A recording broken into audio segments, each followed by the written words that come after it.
Hey, what's going on guys? My name is Alec and today I'm going to be teaching you how to photograph the moon.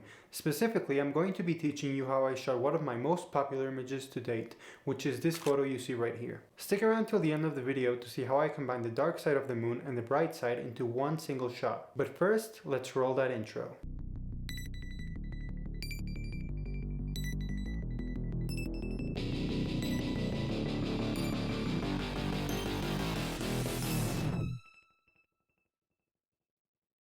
After covering some basics, I will be showing my editing process when it comes to this type of photography, and how I brought it to life using Lightroom and Photoshop. Now, I initially got inspired by a guy on Instagram who goes by the name of Cosmic Background, who shot an 81 megapixel photo with the moon with a technique that basically combines over 50,000 images.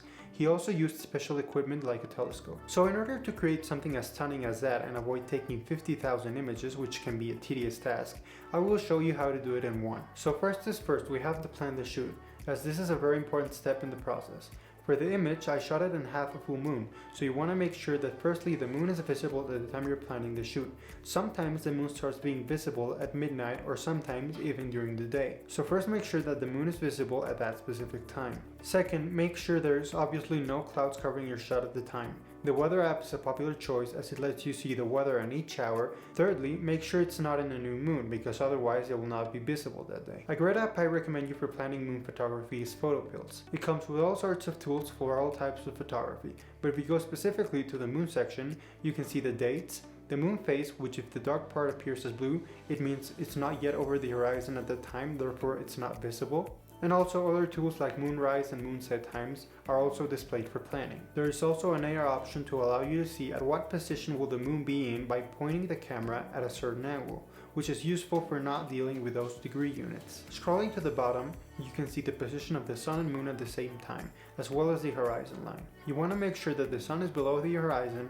because sometimes the moon and the sun are above the horizon at the same time. Let's talk gear. Preferably if you have one, use a crop sensor camera, as that will allow you to get as close to the moon as possible. For those who don't know, a crop sensor camera is a camera which has a crop factor to the full frame sensor, meaning that the sensor is smaller than a standard sensor. This has some good and bad implications, but we're not going to be covering those in this video. However, the reason you want a crop sensor camera is because that crop factor will allow you to get closer to the moon than a full frame sensor. Some cameras have the option of using a crop setting like my Nikon D850, which is a full frame camera, as I don't have a crop sensor one. Basically, you can toggle between FX, which is the full frame mode, and DX, which is the crop sensor mode in the Nikon world. The lens is the important piece of gear in this type of photography.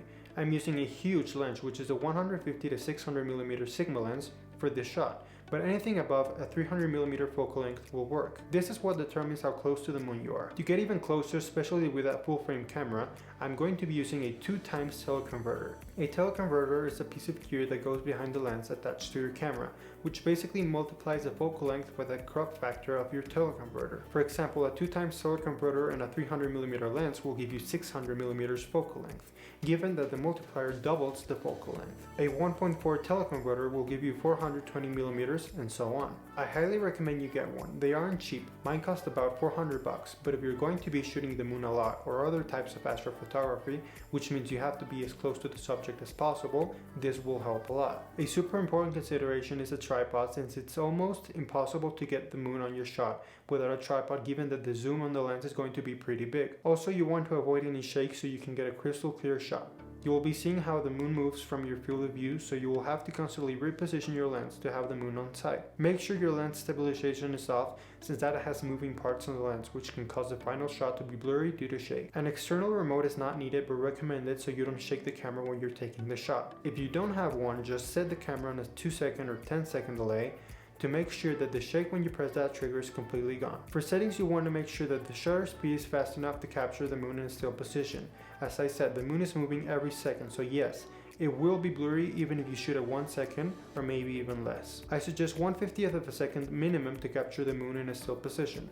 The aperture needs to be narrower to capture the whole detail. And the ISO, try to keep it as low as possible. Maybe if you set it to 100 it will be too dark, given that you have a fast shutter speed and a narrow aperture. Star streaking, which is the movement of the stars, will not be a problem in this shot, specifically because the stars will not be visible once we take the shot due to our camera settings. You can't aim for the moon and the stars at the same time.